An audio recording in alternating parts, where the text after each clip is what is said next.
One of my sister's neighbors is using some sort of power tool over here, so there's a buzzing in the background.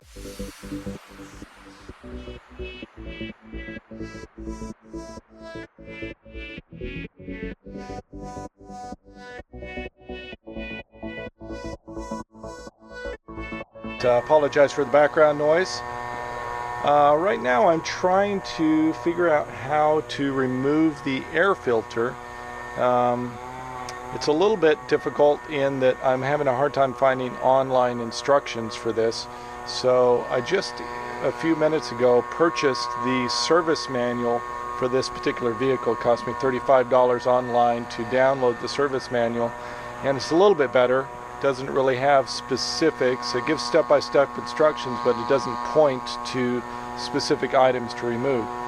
So anyway, this is the container that holds the air filter here. I guess air filter assembly or something like that, with this intake nozzle here, and it leads back to the turbocharger, at least as I understand it. So from what I understand, I need to loosen these two straps here that connect it, these metal straps that wrap around it, and they just have release brackets, so I've released those. And then in the back there is another little unit back there that I have to use a wrench to be able to loosen. So I've got to loosen that and then pull this out. Basically I'm just trying to figure out how to access this so that I can go down to the auto parts store, and I had to do a special order which I ordered last night for this filter to come in, and then I've got to go down there. It's about $75 for this filter, and then replace that. According to what I understand, and you guys who are experts with Cummins engines can tell me, is that there's this little gauge up here, and they're a little different on different models. This is a 1996, but this little gauge has a readout on the side here that goes from 7 to 25. And my understanding that 25 under load at a specific RPM means you've got to replace the filter if it's 25 or over, which is where that red line is, or if it's 15 or over at no load and at a specific RPM. The difficulty for me is I can't seem to find the amount of RPMs. I don't have a tachometer. I imagine under load would mean like going up a hill or something like that, or towing a trailer, and not under load is probably idling in your driveway. But some of these terms are a little bit elusive because I'm not a mechanic and I'm just learning this. I've never done this before. I've replaced air filters on cars where you just undo a wing nut and you replace the circular filter, and a couple where you had a slide-in filter, like on my Honda Element I had. So I've done that, but that's about the extent of my mechanical experience and background.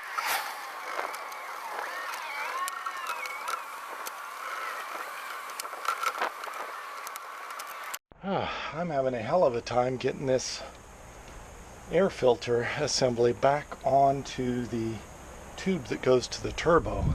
So right here is where the air assembly attaches to the hose that goes to the turbo.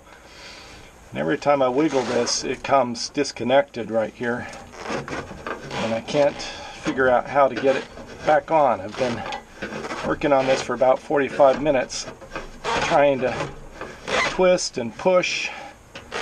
It seems like twisting helps, but I also don't want to damage the connection at the turbo, and I just don't seem to have enough strength to push it in here.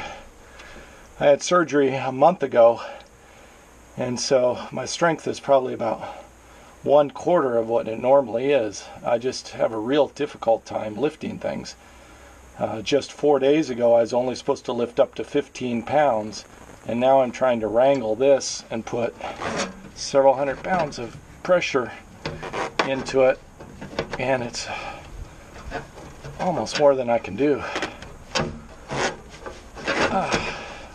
So I'm wondering with this whole air assembly if there's some sort of trick, like maybe soapy water you put on there. I don't want to put anything like WD-40 or anything like oil-based, so I'm afraid it might contaminate the filter. I'm actually afraid to put anything on there because the instructions don't call for it. and I'm at a loss at this point. And it's starting to rain. I gotta run inside. I've spent about an hour working on this, maybe 50 minutes, and I just have no more strength left. I can't get it reconnected. I'm so drained from my surgery a month ago, and I just feel embarrassed that my strength is so low and my stamina is so low. I'm pretty much wiped and almost down for the day. I can hardly lift my arms to hold the camera. I'm going to ride around with my sister, let her drive me to run some errands, to go get some parts. I'm going to get some oil to try to do an oil change and get some transmission fluid and a kit to be able to swap out the transmission. I should mention that I got quotes from Hillsboro Diesel, which you saw earlier, and they came in really high, like at least to me. $350 for an oil change, $350 for transmission. I wanted to have them look inside, like a little scope or something, to find out if I had the killer dowel pin little washer installed to prevent that dowel pin from vibrating out, which kills the engine. And I think they wanted something like $1,100 just to check and see if that's there or not, because you have to pull that front face cover off of the front of the engine. Granted, I think that takes a few hours of time, but probably not 10 hours of time. They're billing $110 an hour. Anyway, I'm going to wrap things up here. I'm going to have to wait until I can either get the neighbor or my brother-in-law Merrill to help me reassemble this. I just don't have the strength to put it back together. I'm editing the video for this now, and I realized I didn't really do a wrap-up conclusion for what happened with the air filter. Basically, I was able to figure out later that night that the band where it connects right to the tube that leads to the turbo, that there is a bolt there that loosens that band. And all I had to do was loosen that bolt probably about 20 turns so that the band opened up enough, and then it slid right onto the tube. So I'd spent an hour and a half, 2 hours trying to get that to fit on there, and it was such an easy solution. Once I figured out I had to loosen up that band, slid right on, was able to tighten it back up. And I think there's many things in mechanics that are like that, that's as simple. There are solutions that are logical and simple, but as a beginner, you just don't know. And a lot of times that's what you're paying your mechanic for, is they know all those little tricks and tips that are logical and built into the system when they're manufactured. Anyway, that's all I have for this episode. Thanks for watching. See you next episode.